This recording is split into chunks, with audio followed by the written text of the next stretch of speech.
प्रिय विद्यार्थियों, मैं संजय कुमार, सहायक प्राध्यापक हिंदी, राजकीय कन्या महाविद्यालय पिल्लूखेड़ा जींद।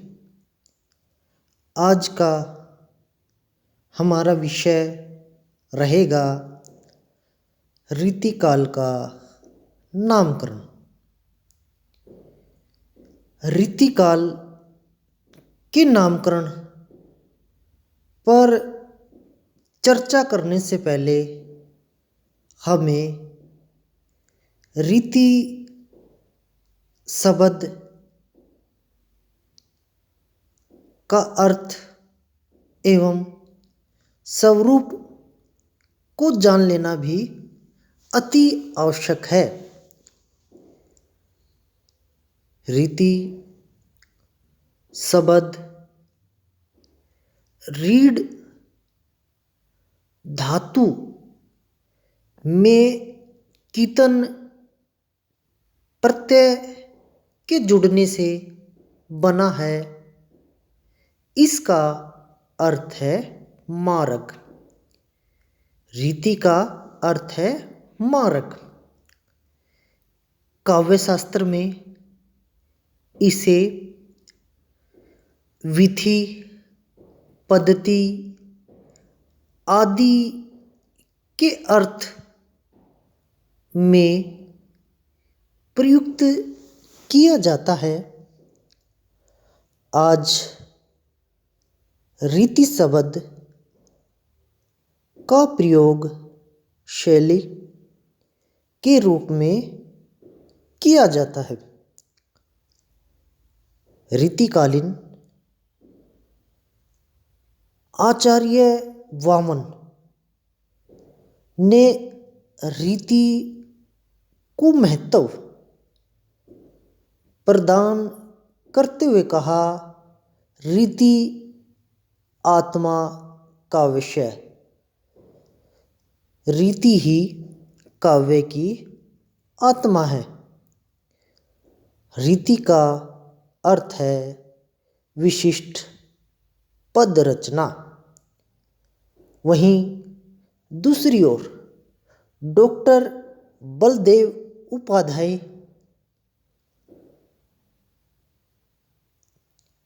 वह लिखते हैं, पदों की विशिष्ट रचना या संगठन का नाम ही रीति है। पदों की विशिष्ट रचना या संगठन का नाम ही रीति है। हिंदी साहित्य के इतिहास में रीति शब्द का प्रयोग रस के रूप में अलंकार, छंद, चमत्कार, ध्वनि, शब्द, शक्ति आदि काव्यों के लिए प्रयोग किया गया है। काव्य रीति का ही संक्षिप्त रूप ही रीति है।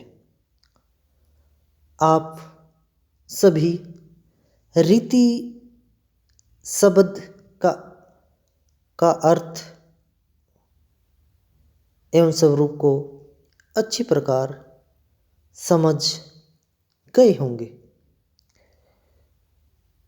अब बात करते हैं रीतिकाल के नामकरण पर। रीतिकाल के नामकरण को लेकर विद्वानों में पर्याप्त मतभेद है। इससे पहले आदिकाल के नामकरण को लेकर विद्वानों ने अलग अलग मत व्यक्त किए, लेकिन आज भी आदिकाल नाम ही प्रचलित है। इसी प्रकार रीतिकाल के नामकरण उसके प्रवर्तक, उसके आरंभ तथा उसके प्रथम कवि के बारे में प्रत्येक विद्वान अपना ही दृष्टिकोण व्यक्त करता है। यही कारण है कि रीतिकाल के नामकरण के बारे में आज विद्वान एक मत नहीं है। भौतिकवादी दृष्टिकोण से परिपूर्ण इस काल के साहित्य में विशेष प्रकार की विशेषताएं थी। रीतिकालीन कवियों को काव्य रचना करते समय न तो परलोक तथा मोक्ष की चिंता थी और न ही तत्कालीन समाज की। कहने का तात्पर्य है कि जो रीतिकाल के जो कवि थे न तो परलोक के बारे में सोचते थे न मोक्ष की, और न कि उनको तत्कालीन जो समाज थी उनके बारे में कोई फिक्र नहीं थी। उनको समाज से कोई लेना देना नहीं था। हिंदी साहित्य के इतिहासकारों ने इस काल को अनेक नामों से पुकारा है। कोई इसको काव्य काल कहता है, कोई इसको अलंकृत काल नाम देता है, कोई इसको रीतिकाल नाम देता है, कोई इसको श्रृंगार काल आदि नामों से इसको पुकारता है। किसी निश्चित नामकरण पर तो वह आज तक नहीं पहुंच पाए। प्राय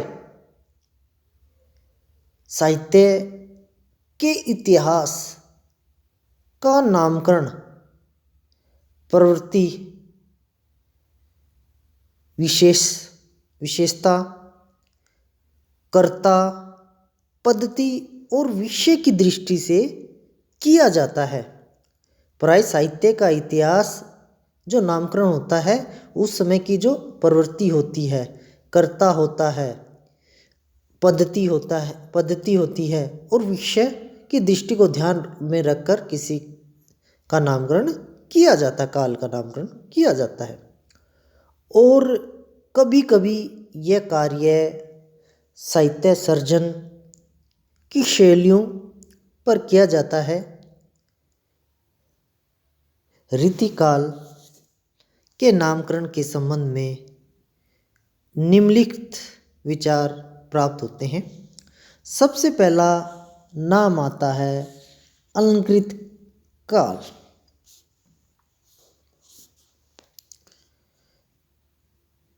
हिंदी साहित्य के पहले इतिहासकारों ने विभिन्न कालों का नामकरण नहीं किया था।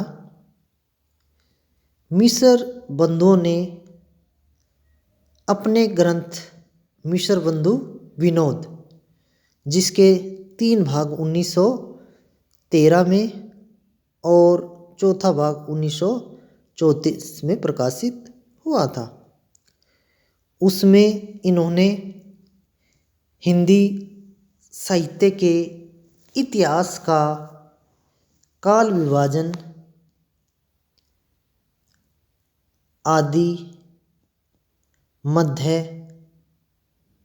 और अंत अथवा आधुनिक भागों में किया था। उन्होंने इस काल को मध्यकाल के अंतर्गत स्थान दिया था। किसको? रीतिकाल को उन्होंने मध्यकाल के अंतर्गत स्थान दिया था और इसे अलंकृत काल के नाम से पुकारा। साथ ही उन्होंने रीतिकालीन कवियों के ग्रंथों को रीति ग्रंथ और उनके कथन को रीति कथन कहा। पर रीति शब्द की व्याख्या करने के बाद भी उन्होंने इसे रीतिकाल नाम नहीं दिया। अलंकृत काल नाम से इस काल की प्रमुख प्रवृत्ति का बोध नहीं होता। रीतिकालीन कवियों ने अलंकारों के अतिरिक्त अन्य काव्य अंगों के विषय में भी लिखा था, जिसका इस नाम के अंतर्गत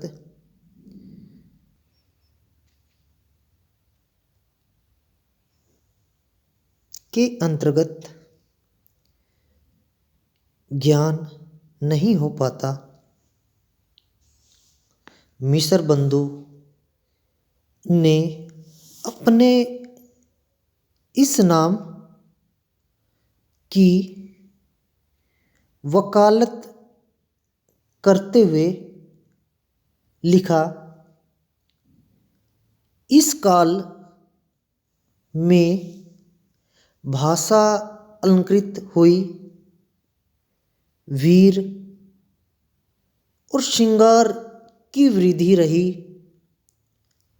आचार्यता में परिपक्वता आई, भक्ति एवं कथा प्रसंग शिथिल पड़े और काव्य उत्कर्ष की संतोषदायक उन्नति हुई।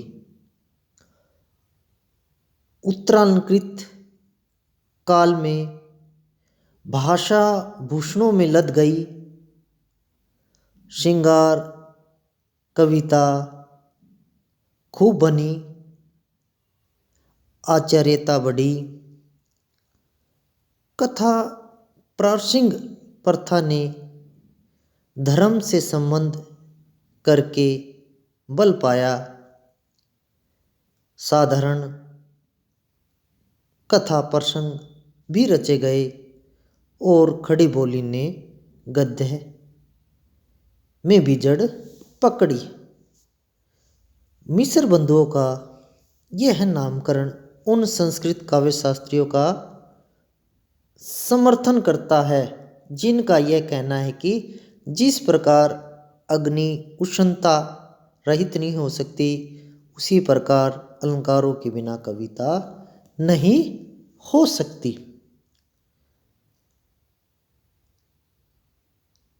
इस काल को यदि हम अलंकृत काल नाम कहें तो जो अन्य काव्य शास्त्रीय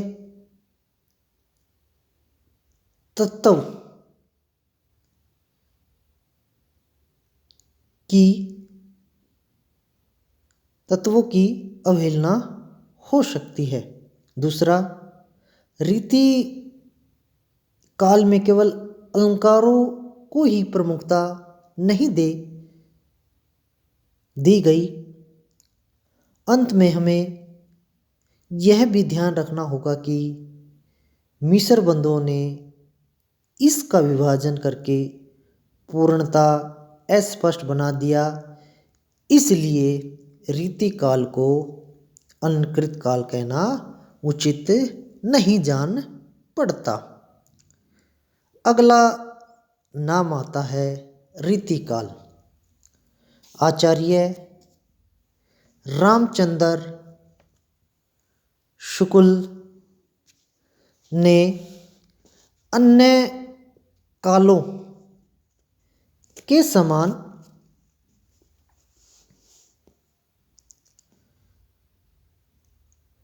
इस काल के नामकरण के लिए भी दो आधार ग्रहण किए।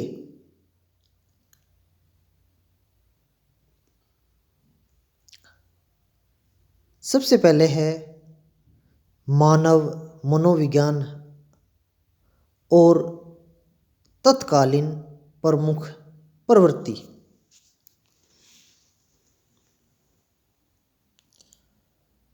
मानव मनोविज्ञान के आधार पर उन्होंने इसे मध्य युग के अंतर्गत स्थान देते हुए इसे उत्तर मध्य युग नाम दिया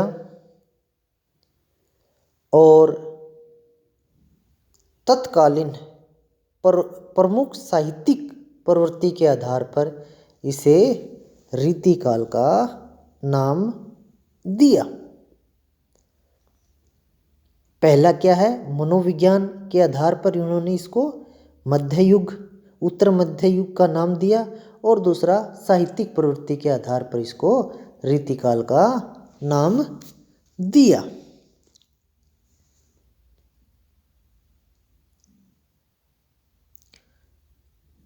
लगभग सभी तत्काल कवियों ने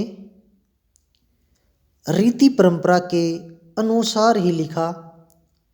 बाबू श्याम सुंदर दास ने इस काल की कविता में रीति तत्व की प्रमुखता देखकर इसका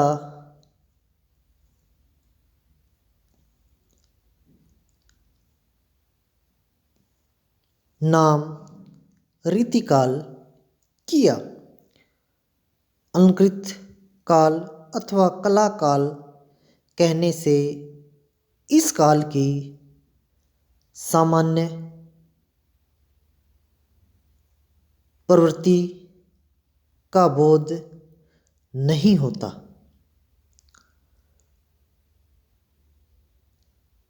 रीतिकाल की सर्वप्रमुख प्रवृत्ति रीति है और इन दोनों नामों से इस प्रवृत्ति की उपेक्षा हो जाती है। दूसरी ओर रामचंद्र शुक्ल जी का समर्थन करते हुए डॉक्टर नंगेंद्र जी लिखते हैं, शुक्ल जी द्वारा प्रयुक्त रीतिकाल नाम सर्वथा वैज्ञानिक और संगत है। इस काल में रीति संबंधी ग्रंथ ही अधिकांशतः नहीं लिखे गए, अपितु इस युग के कवियों की प्रवृत्ति भी ऐसे ही ग्रंथों की रचने की थी। अगला नाम आता है श्रृंगार काल। आचार्य प्रसाद मिश्र ने इस काल को श्रृंगार काल का नाम दिया और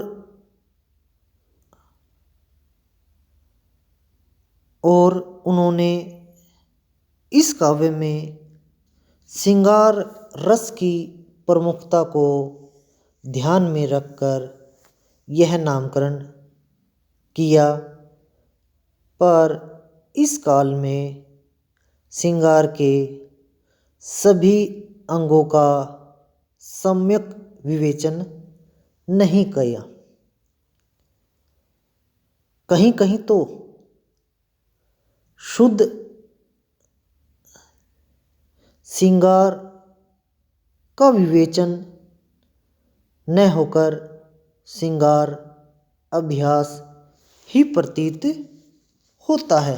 वहीं दूसरी ओर आचार्य रामचंद्र शुक्ल ने यद्यपि इस काल के लिए रीति विश्लेषण शब्दों का प्रयोग किया है, लेकिन श्रृंगार काल के नाम का विरोध भी नहीं किया। वो लिखते हैं, वास्तव में श्रृंगार और वीर इन दो रसों की कविता इस काल में हुई। प्रधानता श्रृंगार रस की रही। इससे इस काल को रस के विचार से कोई श्रृंगार काल कहे तो कह सकता है, परंतु रीतिकाल को श्रृंगार काल कहने में भी अनेक आपत्तियां उठाई जाती है। पहली बात तो यह है कि इस काल के साहित्य में श्रृंगार की प्रधानता स्वतंत्र रूप में नहीं बल्कि रीति पर आश्रित है। दूसरा, श्रृंगार काल नाम रीतिकाल की केवल एक प्रवृत्ति है की ओर संकेत करता है, क्योंकि इस काल के काव्य में श्रृंगार के अतिरिक्त वीर, भक्ति, नीति आदि विषयों पर भी काव्य रचनाएं लिखी। तीसरा है, रीतिकाल में कुछ ऐसे कवि हुए हैं जिन्होंने अपनी काव्य रचनाओं में श्रृंगार को गौण स्थान दिया है।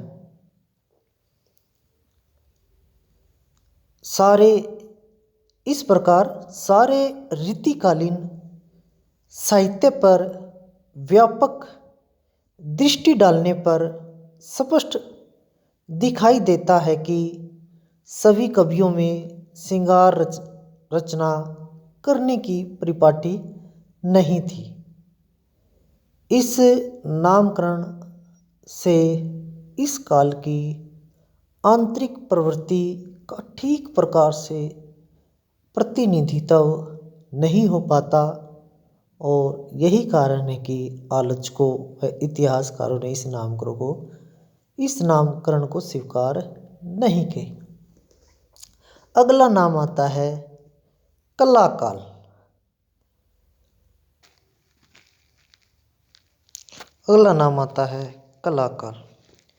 डॉक्टर रमाशंकर शुक्ल रसायन ने इस काल में कला पक्ष की प्रधानता देकर इसे कलाकाल की संज्ञा दी।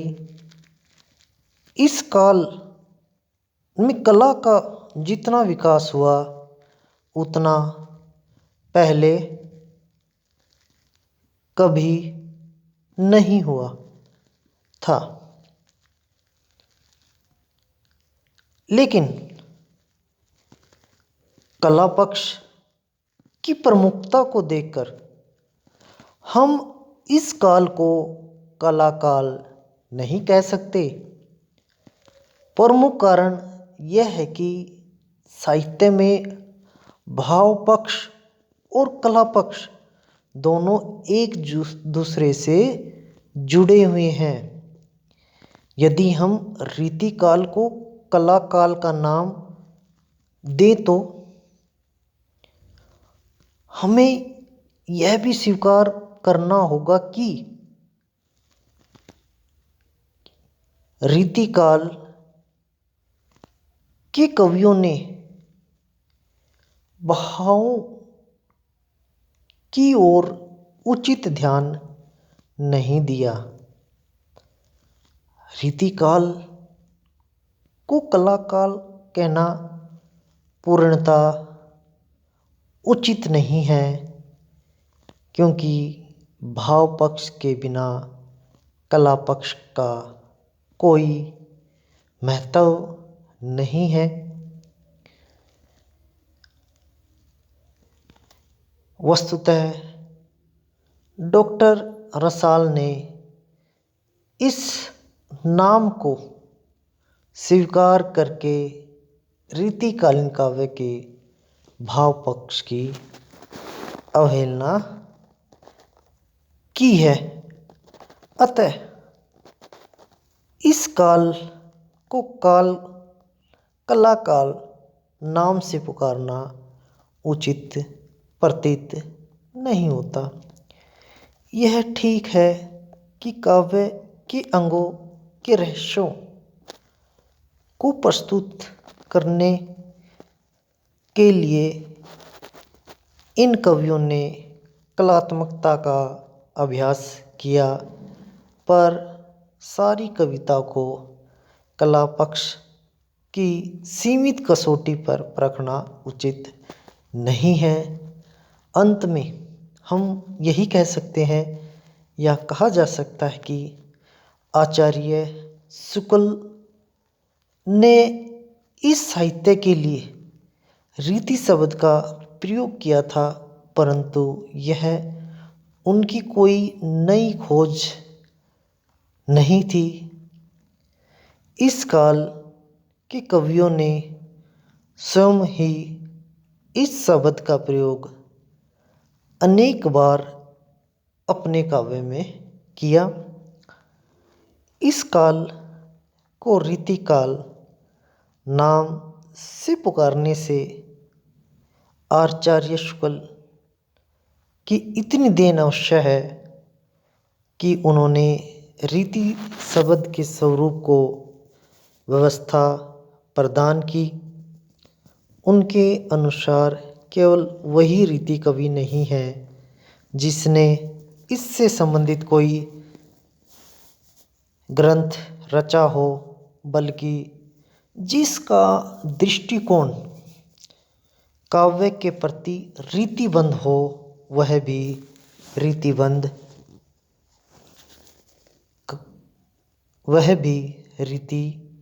कवि है। धन्यवाद।